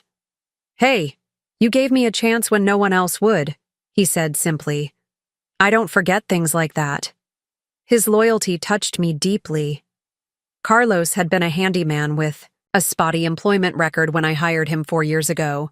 Other property owners had been put off by his tattoos and history of minor legal troubles, but I'd seen his mechanical aptitude and work ethic. He'd proven to be the most reliable employee I'd ever had. "I'm heading to the Maple Street property next," he continued. "Same security upgrades there. Should be done by evening." "Perfect. Let me know when it's complete." I arrived at the cafe early, choosing a table with a clear view of the entrance. Vanessa arrived precisely on time, looking less polished than usual. Her normally perfect hair was pulled back in a simple ponytail, and she wore jeans instead of her typical designer outfits. "Thank you for meeting me," she said, sliding into the seat across from me. I nodded but didn't reply, waiting to hear why she'd reached out. Vanessa fidgeted with her engagement ring, a massive diamond that must have cost her fiancé a small fortune. "I need to understand what's happening. Daniel says you're threatening to have Mom arrested for trying to help with my wedding." The framing was so slanted it almost made me laugh. "Is that how they're explaining it? That Eleanor was trying to help?" "She said there was a misunderstanding about selling one of your rental properties to help cover the wedding costs." "It wasn't a misunderstanding, Vanessa. Your mother forged my signature on sales documents for all 3 of my properties without my knowledge or consent. That's fraud. It's a felony." Vanessa's eyes widened slightly. "All 3 properties? But she told me you'd agreed to sell the small one to help with the wedding." "I never agreed to sell anything. When your mother asked in February, I offered $5,000 from our joint savings toward your wedding. She dismissed it as inadequate." $5,000. Vanessa trailed off, looking confused. "Mom told me you refused to contribute anything, that you said Santorini was an extravagant waste." I sighed, unsurprised by Eleanor's manipulation. "I did say the destination wedding seemed excessive given your father's recent retirement, but I never refused to contribute. Your mother wanted substantially more than I was comfortable giving. So she just decided to sell your properties?" Vanessa seemed to be genuinely trying to understand. "She tried to. She forged my signature on listing agreements for all 3 properties, at substantially below market value for quick sales. If the title restrictions I put in place hadn't flagged the suspicious transactions, I might not have discovered it until The properties were sold. Vanessa was silent for a long moment, absorbing this information. When she spoke again, her voice was quieter. Why would she do that? It doesn't make sense. Dad has plenty of money for the wedding. He complained about the cost, but he approved the budget months ago. This was new information. Your father approved the full budget for Santorini? The venue, the flights for family members, everything? Yes, back in January. He said it was excessive, but that he'd cover it as his gift to us. Vanessa paused, her brow furrowing. Wait, if Dad already approved the funding, why would Mom need to sell your properties? The question hung between us, the obvious answer taking shape in Vanessa's expression, even as I voiced it. Because the wedding isn't what she needs the money for. It's an excuse. But what else would she... Vanessa trailed off, then her eyes widened. The gambling. Dad's always said those rumors about Mom were just malicious gossip from jealous relatives. I watched her connect the pieces, sympathy rising despite our historically strained relationship. Vanessa had always idolized her mother, adopting Eleanor's tastes, mannerisms, even her judgmental attitude toward me. This revelation would shake the foundation of that relationship. We've found evidence of substantial gambling debts, I confirmed gently. Credit cards, personal loans, regular payments to a private gambling club called Lakeside Investments. Vanessa's face paled. Lakeside. Mom goes there 3 or 4 times a week. She told me it was a women's social club. I'm sorry, Vanessa. I know this must be difficult to hear. She shook her head slightly, as if trying to clear it. No, I'm the one who should be sorry. I had no idea any of this was happening. I've been so wrapped up in wedding planning, I didn't see... She trailed off, then looked directly at me. Are you really going to press charges? The question was asked without her usual hostility, just genuine concern. I'm planning to, I admitted. This isn't an isolated incident. According to Arthur Winters, your mother has done similar things to other family members over the years. Uncle Arthur is involved? Vanessa seemed shocked. He came forward voluntarily with information about previous incidents. He feels it's time your mother faced consequences for her actions. Vanessa absorbed this, her expression troubled. What about Daniel? Is he in legal trouble too? That depends on what he knew and when, I replied carefully. He admits he gave your mother permission to sign documents on my behalf, which is legally problematic, but less clearly criminal than the direct forgery. And your marriage? Can you and Daniel work through this? The simple question carried complex emotions.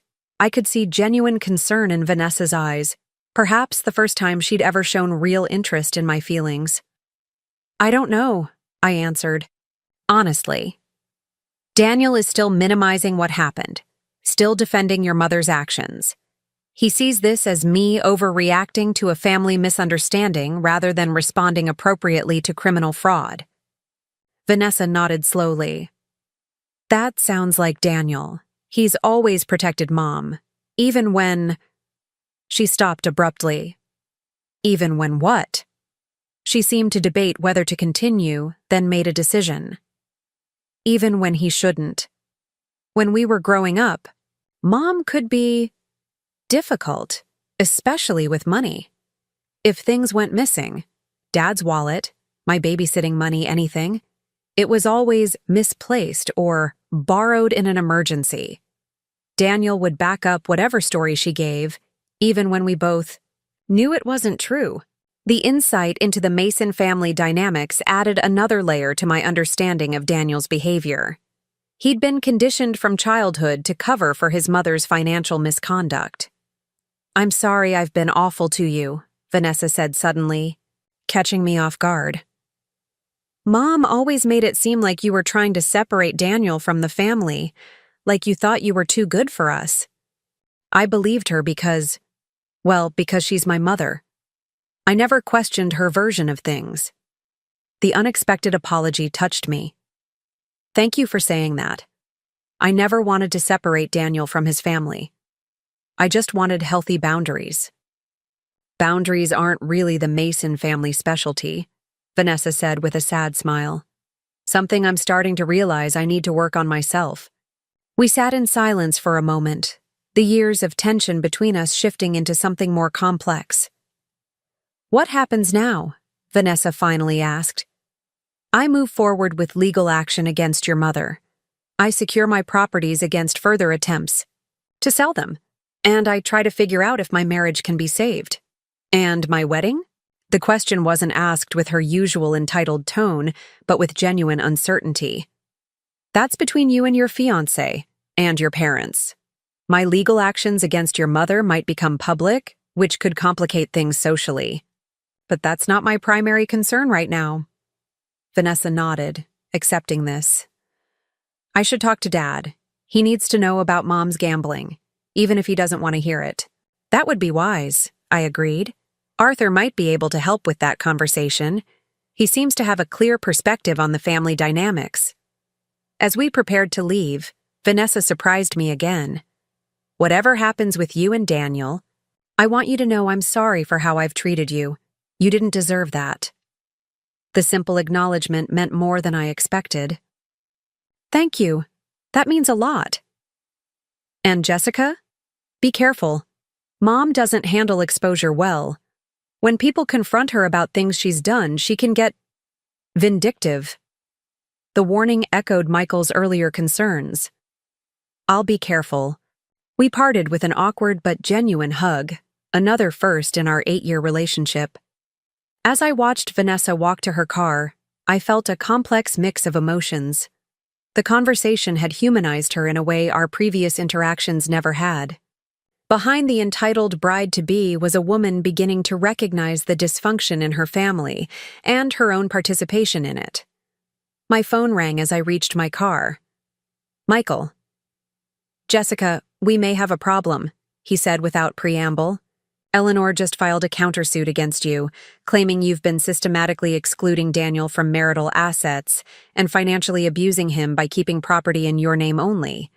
She's asking the court to freeze all your assets pending investigation. The calculated attack took my breath away. Can she do that? It's a desperate move with little legal merit, but it could potentially create delays and complications. I'm already preparing our response, but I wanted you to know immediately. Thank you. I leaned against my car, processing this new development. Is there anything I need to do right now? Come to my office when you can. We should accelerate our timeline for filing the criminal complaint and restraining orders. Eleanor is clearly escalating. Vanessa's warning rang in my ears. Mom doesn't handle exposure well. She can get vindictive. I'll be there in 20 minutes, I promised, ending the call. As I drove to Michael's office, my resolve strengthened. Eleanor's counterattack confirmed what I already knew. She would use any tactic, no matter how dishonest, to protect herself and maintain control. She'd done it for years within the family, and now she was attempting to use the legal system to continue her manipulation. But unlike her previous victims, I had prepared for this possibility.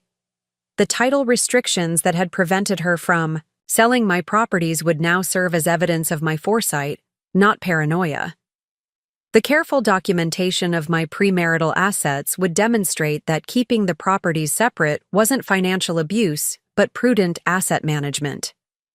Eleanor had miscalculated in targeting me. For years, I'd worked in the financial sector before focusing on my real estate investments. I understood documentation, due diligence, and the importance of clear paper trails.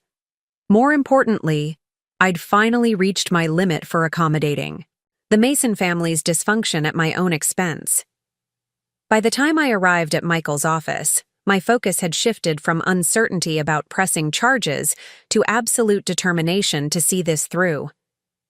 Eleanor Mason had made a critical error in judgment. She had assumed my desire to maintain family peace would outweigh my willingness to defend what was mine. She was about to discover just how wrong she had been. I spent the rest of the day with Michael, accelerating our legal strategy in response to Eleanor's countersuit. By evening, We had filed for emergency protective orders for all 3 properties, submitted the criminal complaint against Eleanor for forgery and fraud, and prepared a comprehensive response to her baseless claims of financial abuse. The judge will likely rule on the protective orders within 24 hours, Michael explained as I gathered my things to leave. Until then, I recommend staying away from your home and the properties except for essential business. I'm still at Sophia's, I reminded him, but I need to check on the Pinewood property tomorrow. Carlos finished the security upgrades at the other buildings, but Pinewood still needs attention. Michael frowned. I'd prefer you not go alone. Eleanor knows you're pursuing legal action now. The situation could become volatile. I'll ask Sophia to come with me, I promised, and I'll be careful. As I drove back to Sophia's house, exhaustion settled over me like a heavy blanket. The past 3 days had been a whirlwind of betrayal, confrontation, and legal maneuvering. I'd barely had time to process the emotional impact of what was happening to my marriage and my relationship with the Mason family. Sophia was working late, so I had the house to myself. I poured a glass of wine and settled onto her back porch, watching the spring twilight deepen into darkness. My phone had been mercifully quiet since the meeting with Vanessa, but as if summoned by my thoughts, it rang. Daniel. I answered after brief hesitation. Hello? Mom's been served with legal papers. His voice was tight with anger. Criminal charges, Jessica? Really? She committed criminal fraud, Daniel. What did you expect? I expected my wife to handle family matters within the family, he snapped. Not go nuclear and involve the courts. Do you have any idea what this will do to my mother's reputation? To our family name? The selfishness of his concern struck me anew. Your mother forged my signature to steal properties worth over $1 million, and you're worried about her reputation? It wasn't stealing. It was liquidating assets for a family need. They weren't her assets to liquidate, I countered, my patience wearing thin. And according to Vanessa, your father had already approved the full wedding budget months ago. The wedding wasn't even the real reason your mother needed money. A pause. What are you talking about? I had coffee with Vanessa this afternoon.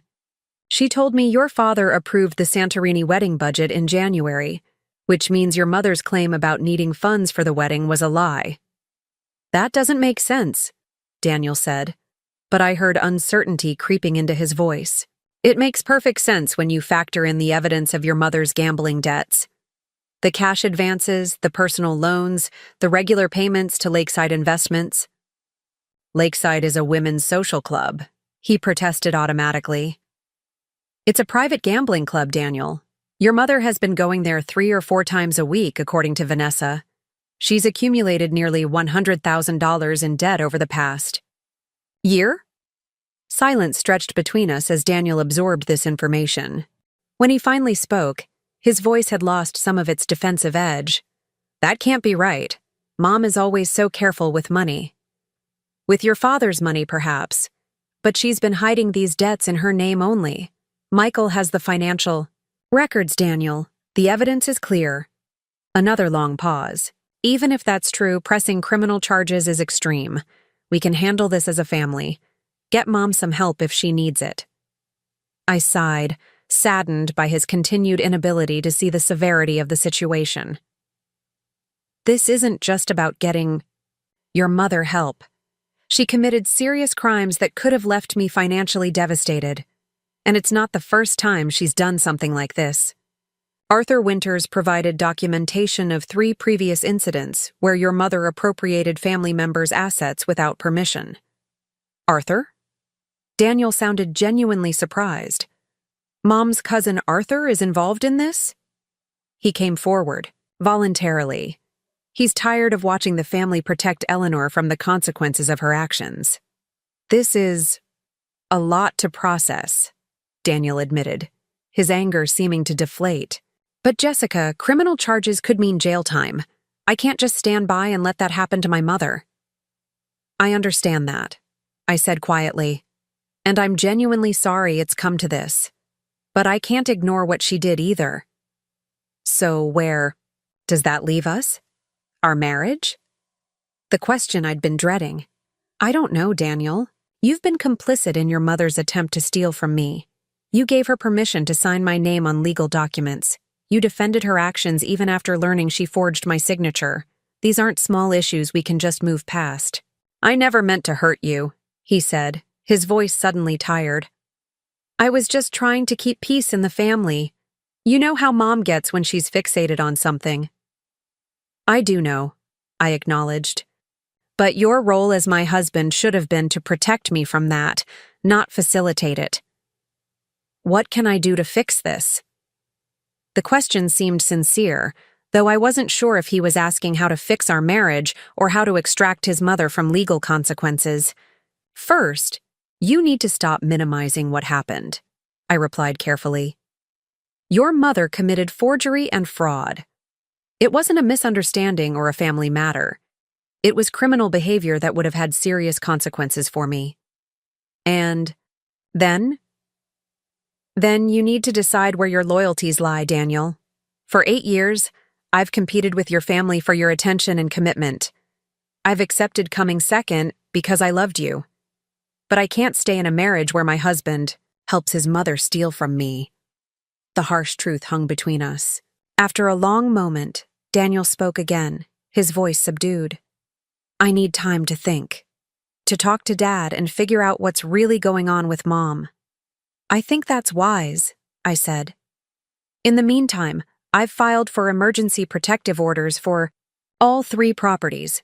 Neither you nor your mother can legally access them until the court makes a ruling. You think we would damage your precious properties? Hurt and anger flashed back into his voice. After what's already happened, I'm not taking any chances, I replied evenly. Michael advised the protective orders as a standard precaution in these situations, and given your mother's countersuit claiming financial abuse, I agreed. Countersuit? What countersuit? So Eleanor hadn't told Daniel about her latest maneuver. Interesting. Your mother filed legal papers today claiming I've been financially abusing you by keeping property in my name alone. She's asking the court to freeze all my assets pending investigation. She did what? Daniel sounded genuinely shocked. I never agreed to that. You might want to have a conversation with your mother about what else she's done in your name without your knowledge, I suggested. It seems to be a pattern. After another long silence, Daniel sighed heavily. This is such a mess. I need to sort things out. Yes, I agreed simply. You do. After ending the call, I sat in the gathering darkness, turning the conversation over in my mind. Daniel seemed genuinely shocked by some of the revelations about his mother, particularly the countersuit and the gambling debts. Yet he'd still instinctively defended her, still framed her forgery as a misunderstanding rather than a crime. Could our marriage survive this? The question haunted me as I finally went inside to get ready for bed. 8 years together, building what I thought was a partnership. Now I wondered if it had ever been equal, if Daniel had ever truly put me first in any meaningful way. Morning came too quickly after another restless night. Sophia agreed to accompany me to the Pinewood property, where we met Carlos to complete the security upgrades. The locksmith is running late, Carlos informed us as we arrived. Should be here within the hour. In the meantime, I've started installing the security cameras at the main entrances. Thank you, Carlos, I said sincerely. I don't know what I'd do without you through all this. He shrugged, clearly uncomfortable with the praise. Just doing my job. Besides, you've always been fair to me. More than fair. As Carlos returned to his work, Sophia and I walked the property, checking each unit and common area to document current conditions. The Pinewood Apartments, a 12-unit building in a rapidly gentrifying neighborhood, had been my largest investment to date. I'd purchased it 2 years ago when the area was still considered marginal, recognizing the potential before most other investors. You really have a good eye for property, Sophia observed as we inspected the recently renovated laundry room. This building must be worth at least 30% more than what you paid for it. Closer to 40, I admitted. The neighborhood has developed faster than I anticipated. No wonder Eleanor targeted it, Sophia said darkly. Quick cash.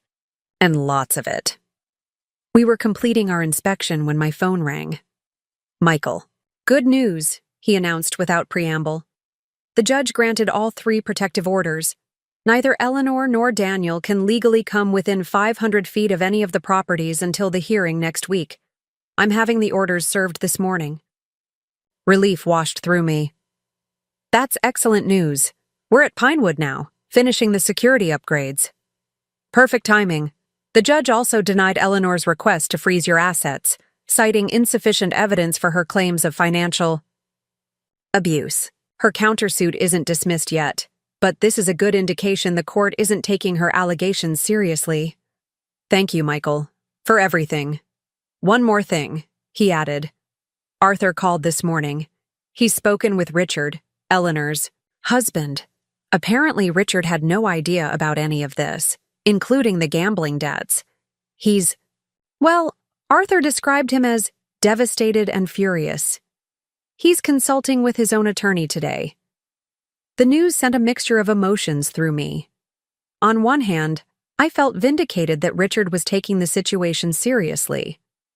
On the other, I couldn't help feeling sad for the Mason family, Daniel, Vanessa, and even Richard, whose lives were being upended by Eleanor's actions. Keep me posted if you hear anything else, I requested before ending the call. I shared the update with Sophia as we waited for the locksmith to arrive. She squeezed my arm sympathetically. This must be so hard, Jess. Despite everything, I know you care about Daniel and his family. I do, I admitted. That's what makes this so difficult. I never wanted to be the person who tore their family apart.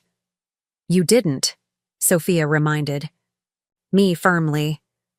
Eleanor did that all on her own. The locksmith finally arrived, and I left him with Carlos to complete the security upgrades. Sophia had a client meeting, so I dropped her off at her house before deciding to visit the Maple Street duplex. Though we'd already installed new locks and security cameras there, I wanted to check on the tenants personally. The Maple Street property held a special place in my heart. It had been my second real estate purchase, a rundown duplex in a quiet neighborhood that I'd renovated myself on weekends. The 2 units were currently rented to a young family and an elderly couple, all excellent tenants who took pride in maintaining their homes. Mrs. Abernathy, the 80-year-old tenant in the ground floor unit, was tending her front garden when I arrived.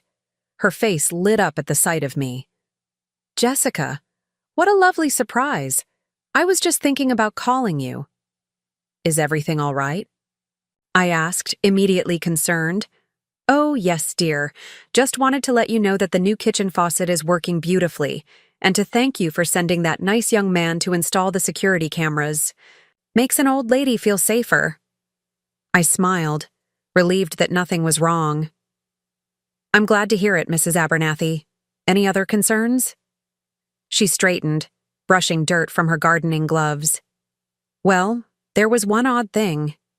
Yesterday afternoon, a woman came by claiming to be from the city inspector's office, said she needed to check the property for code violations. My smile faded. Did you let her in? Goodness, no, Mrs. Abernathy replied indignantly. I've lived in this town for 50 years. I know all the inspectors, and she wasn't one of them. Besides, she didn't have any official identification. When I pointed that out, she got quite huffy and left. Relief mingled with concern. You did exactly the right thing, Mrs. Abernathy.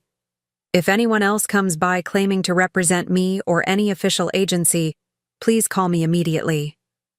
Oh, I will, she assured me. Carlo already warned us about your mother-in-law potentially causing trouble. Such a shame, dear.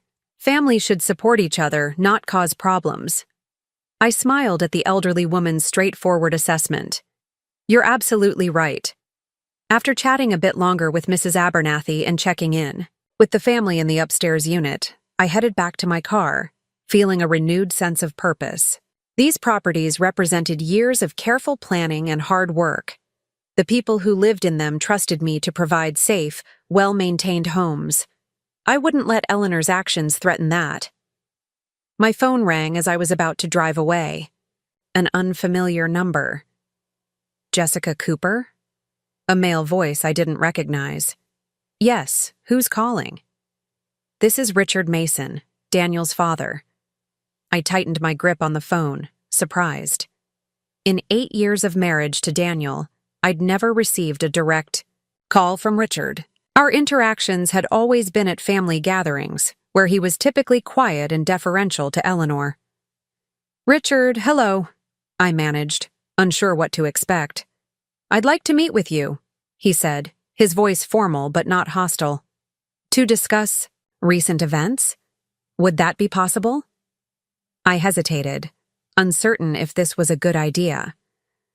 I'm not sure that's wise right now, given the legal situation. I understand your caution, Richard replied, but I'm approaching this independently of Eleanor. Arthur suggested I speak with you directly, and I value his judgment. The mention of Arthur reassured me somewhat. What exactly did you want to discuss? Many things that would be better addressed in person, Richard said carefully. I've learned some disturbing information over the past 24 hours. Information that has changed my understanding of the situation considerably. My curiosity won out over caution. All right, when and where would you like to meet? Would 4 o'clock today work? There's a small coffee shop called Hartwell's on Main Street. It's quiet, discreet. I know it, I said. 4 o'clock is fine. Thank you, Jessica. I appreciate your willingness to meet. The call ended, leaving me with a mixture of apprehension and hope. Richard had always been something of an enigma to me, a successful financial advisor who seemed entirely dominated by his wife in personal matters. What disturbing information had changed his perspective, and what did he hope to accomplish by meeting with me?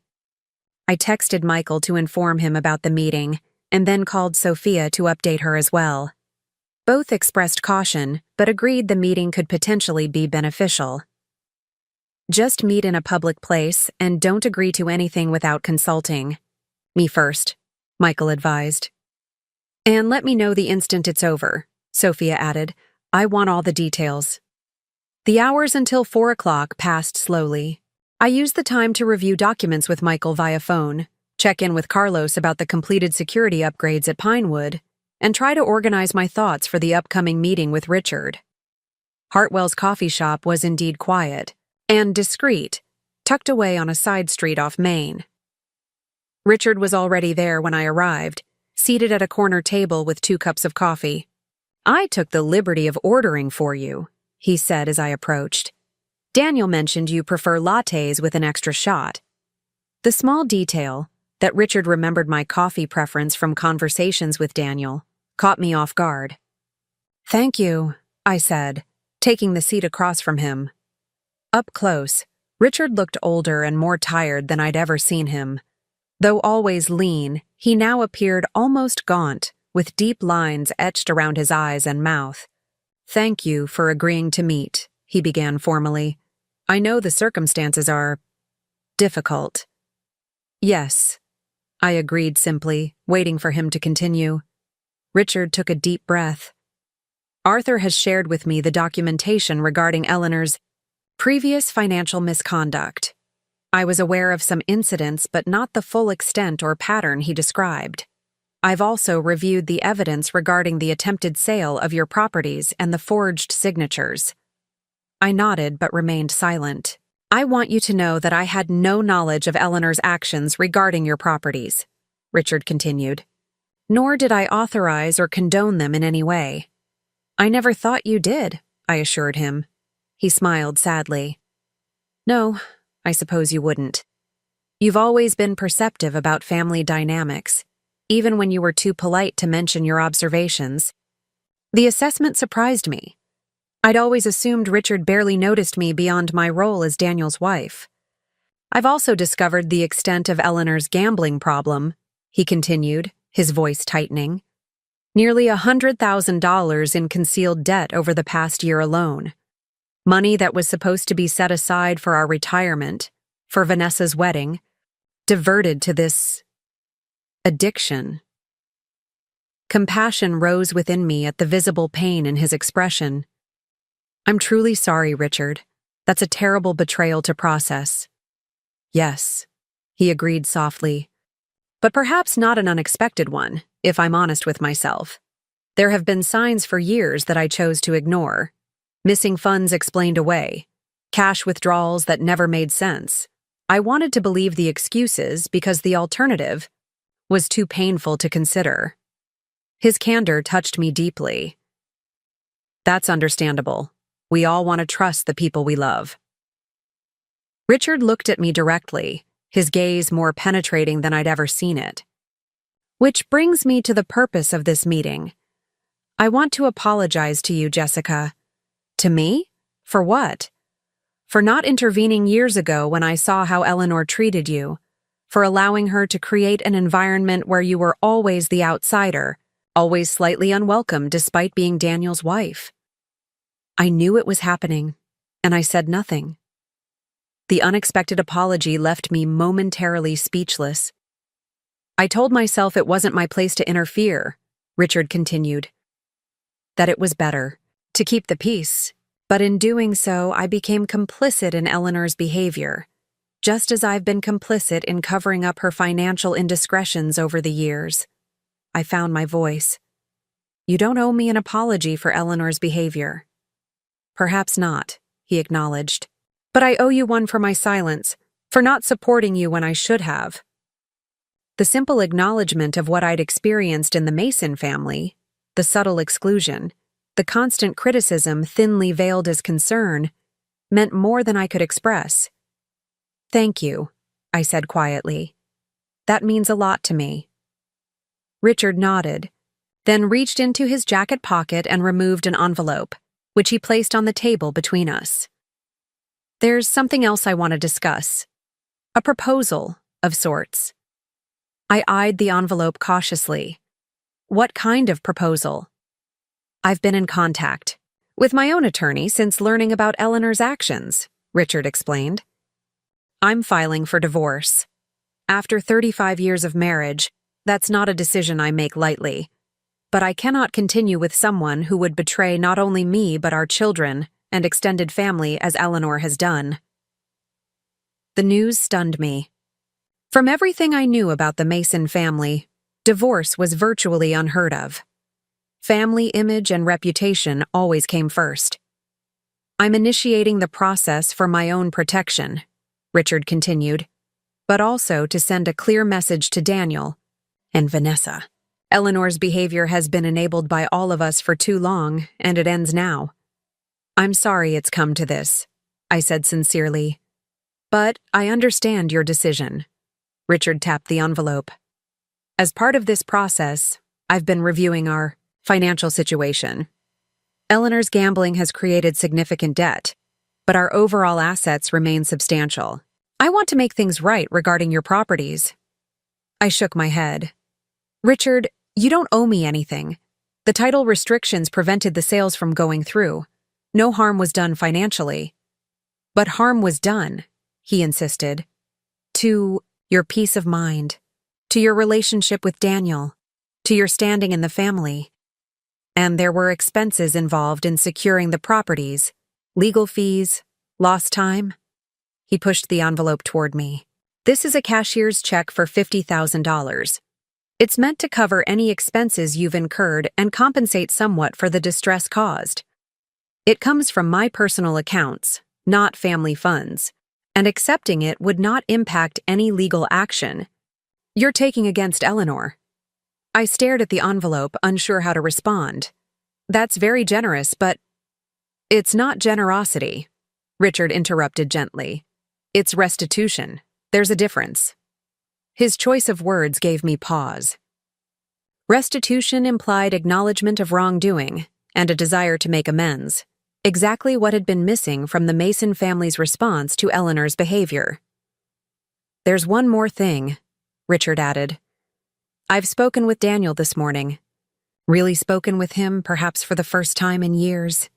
He's struggling, Jessica, torn between loyalty to his mother and his growing recognition of her manipulation. My heart squeezed painfully at the mention of Daniel. Despite everything, I still cared deeply about him.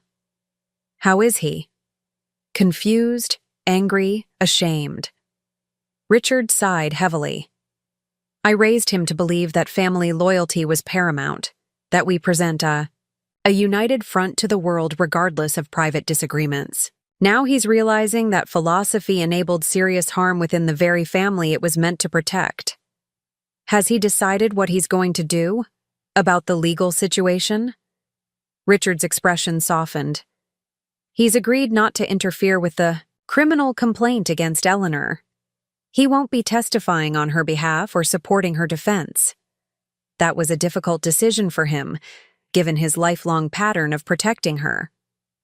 The news brought unexpected relief. I hadn't realized how much I'd been dreading the possibility of facing Daniel in court, on opposite sides of such a painful situation. As for your marriage, Richard continued, that's between you and Daniel. But for what it's worth, I think there might be hope there.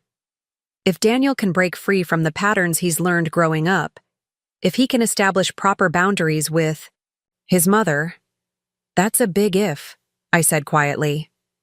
Yes, Richard agreed. It is. It will take time and probably therapy. Years of conditioning don't disappear overnight. But Daniel loves you, Jessica, more than I think you realize. Whether that's enough to rebuild trust after what's happened? Only you can decide that. I looked at Richard with new respect.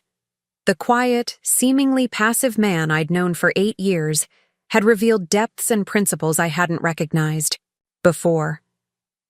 Thank you for being so forthright.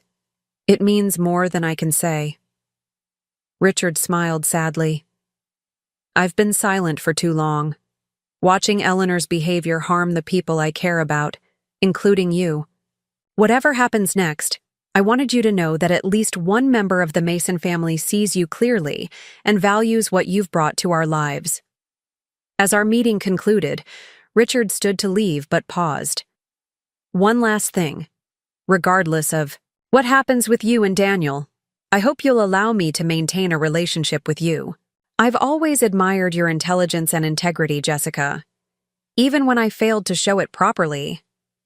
The simple acknowledgement of my worth from an unexpected source brought tears to my eyes. I'd like that, Richard. Thank you. After he left, I sat at the table for a long time, the envelope containing the cashier's check still unopened before me. The conversation had shifted something fundamental inside me, a wound beginning to heal that I hadn't fully acknowledged was there. For 8 years, I'd tried to earn acceptance from the Mason family, particularly from Eleanor. I'd compromised, accommodated, and swallowed criticism, all while maintaining careful boundaries around my financial independence. I'd thought those boundaries were about protecting my assets. Now I realized they had been about protecting something far more valuable, my sense of self-worth and autonomy. The title restrictions that had prevented Eleanor from selling my properties hadn't just saved my financial investments. They had preserved my ability to stand up for myself when the betrayal finally came to light. They had given me the strength to say enough after years of accommodation. As I finally opened the envelope and confirmed the amount of the check, I felt a strange sense of closure. Richard's acknowledgement of the harm done and his desire to make restitution represented something I'd never received from the Mason family before. Respect. Whether my marriage to Daniel could be saved remained an open question.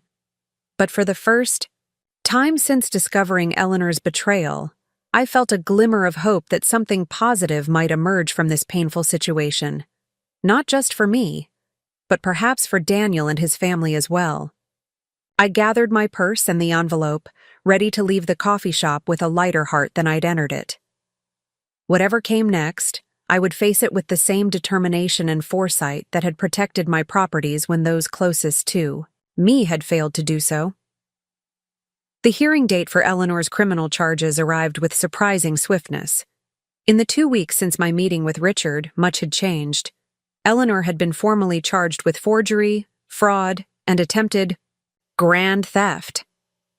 The evidence was so overwhelming that her attorney had already approached the prosecutor about a potential plea deal. I sat in the courthouse hallway, dressed in a simple navy suit, waiting for the proceedings to begin. Michael sat beside me, reviewing documents one final time. We'd arrived early to avoid any uncomfortable encounters with the Mason family, but as the corridor began to fill with other cases waiting to be heard, familiar voices caught my attention. Vanessa and her fiancé entered first, followed by Richard and Arthur Winters. To my surprise, Daniel came in last, looking tired but resolute. Our eyes met across the hallway, and after a moment's hesitation, he walked over to where Michael and I were seated. "Could we speak privately for a moment?" he asked, his voice low. Michael gave me a questioning look, and I nodded. "It's okay. I'll stay in plain sight." We moved to a quiet corner of the hallway, still visible to Michael but out of earshot of the growing crowd. "You look well," Daniel said awkwardly. "Thank you." I waited, unsure of his purpose in approaching me. He cleared his throat. "I wanted you to know that I won't be supporting Mom in court today. Dad convinced me to see her financial records, the evidence of the gambling, everything. I had no idea how bad it was." "I'm glad you know the truth now," I said gently, recognizing how difficult this admission must be for him. "I'm sorry, Jessica," he continued, his voice cracking slightly, "for not believing you immediately, for giving Mom permission to sign your name, for years of not standing up when she treated you poorly. I've been doing a lot of thinking these past 2 weeks, and I'm ashamed of the husband I've been." The raw honesty in his words touched me, but I maintained my composure. "Thank you for saying that, Daniel. It means a lot." He shifted uncomfortably. "Mom's attorney says she'll likely get probation and mandatory counseling if she pleads guilty, and makes restitution. Dad's already arranged for her to enter a treatment program for gambling addiction starting next week." "That seems fair," I acknowledged. "I never wanted to see her go to prison. I just needed the behavior to stop and to be acknowledged for what it was." Daniel nodded. "Dad mentioned he gave you a check for expenses. Did that cover everything?" "More than adequately," I assured him. In truth, I hadn't yet decided whether to cash Richard's check. The gesture had meant more to me than the money itself. An awkward silence fell between us. So much remained unsaid, so many questions about our future unasked. "When are you coming home?" Daniel finally asked, vulnerability clear in his voice. The simple question carried immense weight. I'd been staying with Sophia for nearly 3 weeks now, using the time and space to think carefully about what I wanted. "I don't know yet," I answered honestly. "A lot has happened, Daniel. Trust has been broken in ways that can't be quickly repaired." Pain flickered across his face, but he nodded in acceptance. "I understand, but I want you to know I'm committed to rebuilding that trust, if you'll give me the chance. I've started seeing a therapist to work through my issues with family boundaries. Dad recommended her. He's been going too." The information surprised me. Richard had never struck me as someone who would seek therapy. "That's good to hear," I said sincerely. "I've also moved out of the house," Daniel continued. "I'm renting an apartment near downtown. I needed space from Mom's influence to think clearly about everything." This news caught me completely off guard. Daniel moving out of the family home was unprecedented. The Mason family had always lived in close proximity, with holiday gatherings, Sunday dinners, and constant involvement in each other's lives. His willingness to create physical distance represented a significant change. "That must have been a difficult decision," I said carefully. "It was necessary," he replied simply. "For me to figure out who I am apart from what my family expects me to be. To understand why I've always chosen Mom's version of events over everyone else's, even yours." Before I could respond, A court officer appeared at the end of the hallway, calling for all parties in the Mason case. Daniel looked toward his family, then back at me. "No matter what happens with us," he said quickly, "I want you to know I'm proud of you for standing up for yourself. You were right to pursue this legally, and I'm sorry I didn't see that sooner." The acknowledgement meant more than I expected. "Thank you, Daniel." We walked back toward the courtroom together, separating as we reached our respective parties. Michael gave me a questioning look as I rejoined him. "Everything okay?" he asked quietly. "Yes," I replied, surprised to realize I meant it. "Better than expected, actually." The hearing itself was brief and anticlimactic. Eleanor's attorney announced she would accept the plea deal offered by the prosecution, guilty pleas to forgery and attempted fraud in exchange for 3 years probation, mandatory gambling addiction treatment, and full restitution for any expenses incurred. The judge reviewed the agreement, confirmed Eleanor understood the terms, and scheduled a formal sentencing for the following month. Throughout the proceeding, Eleanor sat rigid and expressionless beside her attorney. Not once did she look in my direction or acknowledge my presence. When the hearing concluded, she was quickly escorted out a side door by her attorney, avoiding any potential confrontation in the main hallway. As we gathered our things to leave, Richard approached, Arthur at his side. "Thank you for seeing this through," Richard said quietly. "I know it wasn't easy, but it was necessary." "How is Eleanor taking it?" I asked, genuine concern in my voice despite everything. Richard sighed. "She's angry, humiliated, and still not fully accepting responsibility. But the treatment program is excellent, and with time, we'll see." "Are you still proceeding with the divorce?" The question was perhaps too personal, but I asked it anyway. "Yes," Richard confirmed. "That decision is final. Our finances are already being separated, and Eleanor will be moving to her sister's house in Portland after completing the initial treatment program." The news surprised me. I'd assumed Eleanor would continue living in the family home regardless of the divorce. "That's a significant change." "It's what's best for everyone," Richard said firmly. "Eleanor needs a fresh start away from familiar triggers, and I need to establish clearer boundaries, as do Daniel and Vanessa." Arthur Winters, who had remained silent until now, spoke up. "The family has enabled Eleanor's behavior for too long. Sometimes true caring means allowing consequences, not preventing them." The wisdom in his words resonated deeply. In many ways, that had been my journey over these past weeks, recognizing that setting boundaries wasn't selfish, but necessary for healthy relationships. "I should go," I said, noting that Michael was waiting patiently nearby. "Thank you both for your support through this difficult time." Richard surprised me with a brief, awkward hug. "Family is more than blood, Jessica. Remember that." As Michael and I walked out of the courthouse into the spring sunshine, I felt a strange mixture of closure and uncertainty. The legal matter was essentially resolved, but my personal life remained in flux. "What happens now?" Michael asked as we reached his car. "Honestly, I'm not sure," I admitted. "Daniel wants to reconcile, but I need time to decide if that's possible." Michael nodded thoughtfully. "For what it's worth, I've seen many couples recover from worse betrayals. Not all, but some. The key factors seem to be genuine accountability and changed behavior, not just remorse. Daniel says he's in therapy, working on boundaries with his family. He's even moved out of the family home. Those are significant steps," Michael acknowledged. "But ultimately, only you can decide if it's enough to rebuild trust." We parted with promises to stay in touch, Michael insisting I call him with any questions about finalizing the legal proceedings. As I drove back to Sophia's house, my thoughts circled around Daniel's request. "When are you coming home?" The question wasn't as simple as it seemed.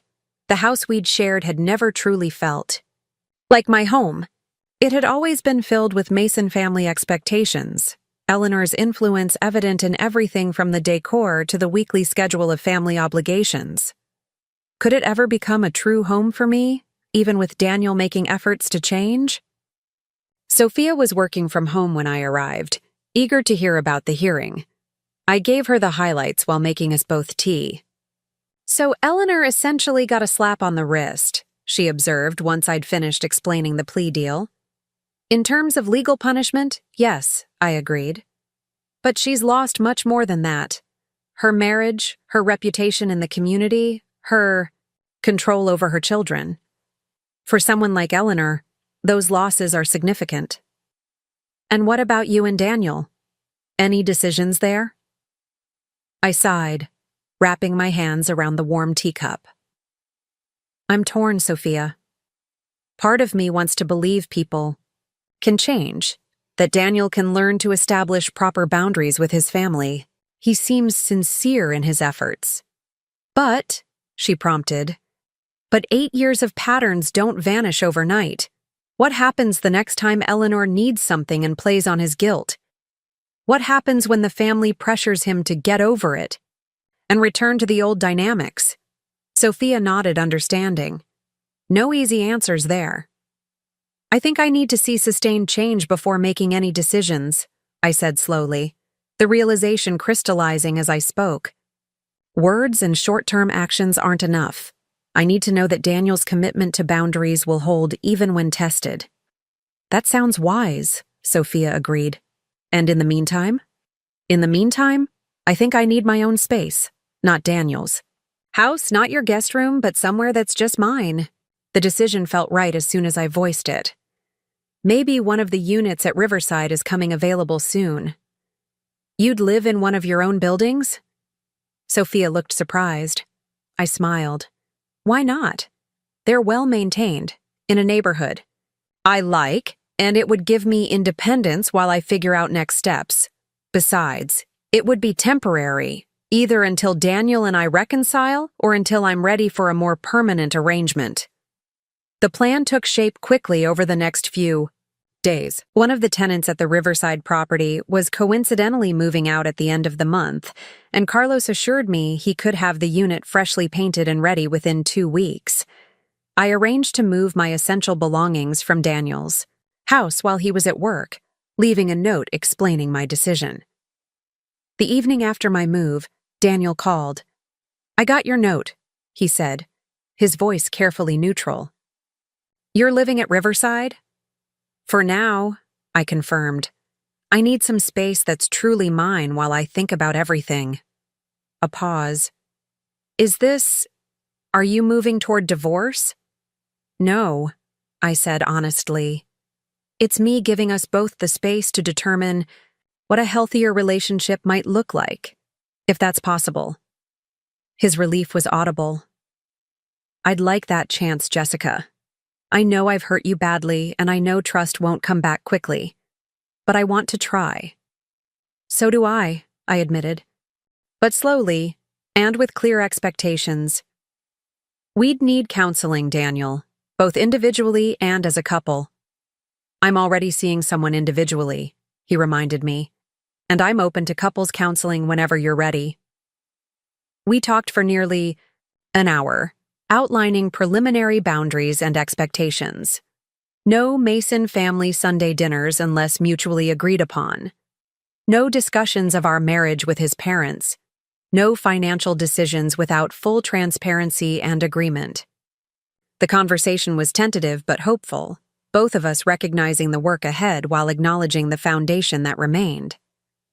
3 days later, Daniel asked if he could see my new place. I agreed with some trepidation, unsure how he would react to my choice to live in one of my investment properties rather than returning to our home. "It's nice," he said sincerely as I showed him around the modest one-bedroom apartment. "Feels like you." The observation caught me by surprise. "What do you mean?" "Practical but comfortable. Thoughtful touches without being showy." He gestured to the simple but elegant furnishings I'd selected. "Our house never felt like this. It was always decorated according to Mom's taste, wasn't it?" The insight, that he recognized how his mother's influence had shaped our living space, gave me a flutter of hope. Yes, it was. When you decide to come back, Daniel said carefully, I want us to redecorate. Make it truly our home, not an extension of the Mason family house. The offer meant more than he could know. I'd like that. Over the following weeks, Daniel and I began the slow process of rebuilding. We started couples counseling with a therapist specializing in family of origin issues. We had dinner together twice a week, sometimes at restaurants, sometimes at my apartment. Slowly, cautiously, we began to rediscover why we'd fallen in love in the first place, free from the constant presence of the Mason family dynamics. Eleanor completed her initial treatment program and moved to Portland as planned. The distance helped Daniel maintain his boundaries, though her occasional phone calls still triggered old patterns he had to consciously resist. Richard filed the final divorce papers and began building a new life of his own, finding unexpected friendship and support in Arthur Winters. 3 months after moving into the Riverside apartment, I found myself sitting on my small balcony one evening, reflecting on the journey that had brought me here. The title restrictions I'd added to my properties, the legal precautions that Eleanor and Daniel had once dismissed as unnecessary paranoia, had saved more than just my financial investments. They had catalyzed a complete transformation in my life and relationships. By protecting what was mine, I'd learned to value myself in ways I hadn't before. I'd discovered strength I didn't know I possessed and allies I hadn't recognized. Most importantly, I'd established boundaries that allowed for genuine connection rather than compliance. My phone rang with a text from Daniel. Still on for dinner? Tomorrow? I have something important to ask you. I smiled, suspecting what the question might be. After months of careful rebuilding, we'd reached a new level of trust. Not the blind trust of our early marriage, but something more grounded in reality and mutual respect. Whether I said yes to returning home, to the house we were slowly remaking into our own space, remained to be decided. But whatever choice I made would be from a position of strength and self-knowledge, not compromise or accommodation. The title restrictions that had once seemed like excessive caution had given me the most precious restriction of all, the ability to say enough when boundaries were crossed. That gift would shape every relationship in my life going forward, most especially my marriage. As the sun set over the Riverside property, I texted back, looking forward to it. And yes, I'm ready for that conversation. Up next, you've got 2 more standout stories right on your screen. If this one hit the mark, you won't want to pass these up. Just click and check them out.